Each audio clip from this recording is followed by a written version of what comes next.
Go and buy land where land is cheap and where there's water, fertile land. 10, 20 years from now, when this audio tape is in the hands of a little 17-year-old who's not even born today as I'm speaking to you, in his heart this fire, this flame will be burning now. I want to go and do it. Go and buy land where land is cheap, where there's water. And you're far enough away from the godless world. The farther you are away, the better it is. And go and establish Allah's deen. Not at the macro level, because that's not possible, but at the micro level, because that is possible. In this Muslim village, you're not going to abandon jihad. Oh no. The Muslim village cannot threaten the state. Absolutely clear. The Muslim village cannot threaten the state. If you start amassing weapons in the Muslim village to take on Canberra, you'll be destroyed. You will be destroyed, you'll be very foolish. And so the Muslim village cannot threaten the state, cannot pose a threat to the state. Does that mean that we're going to sit down and allow them to come and rape our women? No. Every single child born in that Muslim village must be brought up as a warrior. You can't do that in the shopping malls of Sydney. As a warrior. We do not threaten you. No. We are not a people who want war with you. No. But if ever you make the mistake to attack us, and there is no way for us to retreat with safety and protect our women and children, you're going to have a fight on your hands. Because we will fight like you've never seen a human being fight before. Every single one of us will be a roaring lion of a man. Because we will say we prefer to die as men than to live as slaves. So for that you need military training. You need to build yourself physically, psychologically.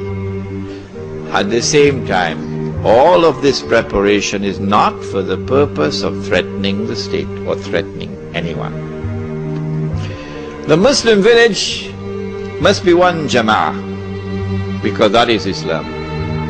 So this is not going to be a Deobandi village, or a Tabligh Jamaat village, or a Barelvi village, or a Salafi village, or a Wahhabi village, or a Ahle Hadith village. Come help me with some more names. No. This is a Muslim village. For all full-time Muslims. All. Come, brother. And so the Sufi and the Salafi will live together as brothers in this village. On the condition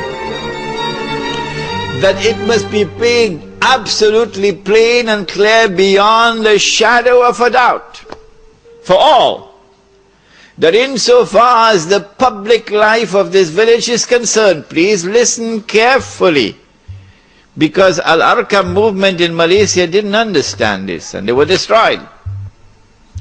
Insofar as the public life of this village is concerned, and insofar as the masjid is concerned, nothing will be allowed unless it is based on the Quran and the universally accepted Sunnah.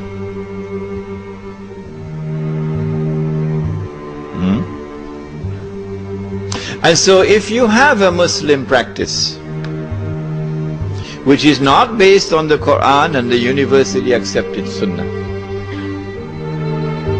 and which is manifestly beneficial, like the halaqah of zikr, okay? Take it in your private life. That's all we ask of you. take it in your private life.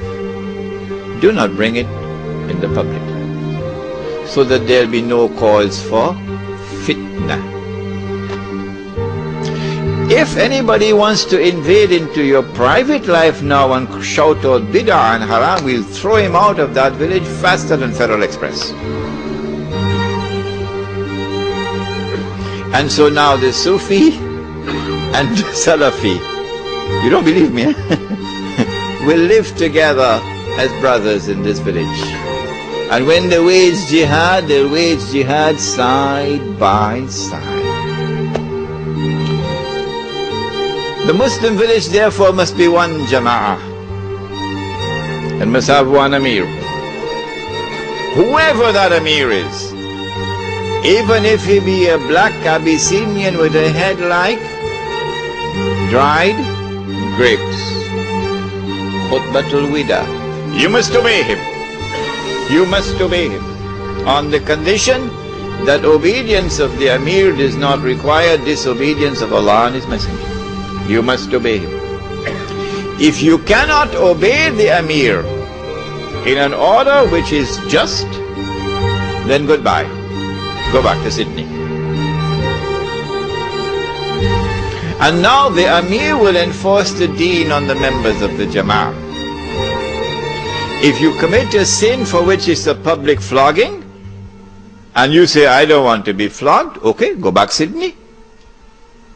You can't live amongst us anymore.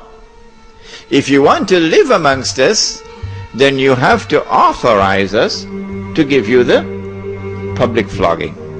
And so we'll enforce the hudud in the village on those who consent to allow us to enforce it upon them. And those who do not consent, we ask them to leave. The Muslim village will be an island of Islam in a godless world. Your children will now grow up in an atmosphere which is healthy for them, rather than naked people around them in the shopping malls. Can this Muslim village be used for da'wah? Of course it can. I told you I was in South Africa for the last 3 months. And in South Africa, the white and the black still live separately. The white is still rich and getting richer, and the black is still poor and getting poorer, despite a black government. So there is a big explosion that's coming. You don't need a PhD for that. And when the explosion comes, of course, your enemies are going to use their money now to get a particular group to go and attack Muslim businesses and Muslim homes. It happened in Durban already once. How do you respond to this? The answer is you build a Muslim village in which the black and the white and the brown and the yellow all live together as one family. Government of South Africa can't do that. Archbishop Tutu can't do that. Nelson Mandela can't do that.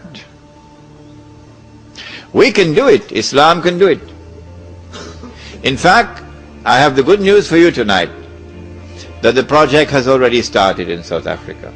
In a place called close to Ladysmith, they got the land already, and they've earmarked this land for the Muslim village, and they've already started to put African families who have entered into Islam onto that land.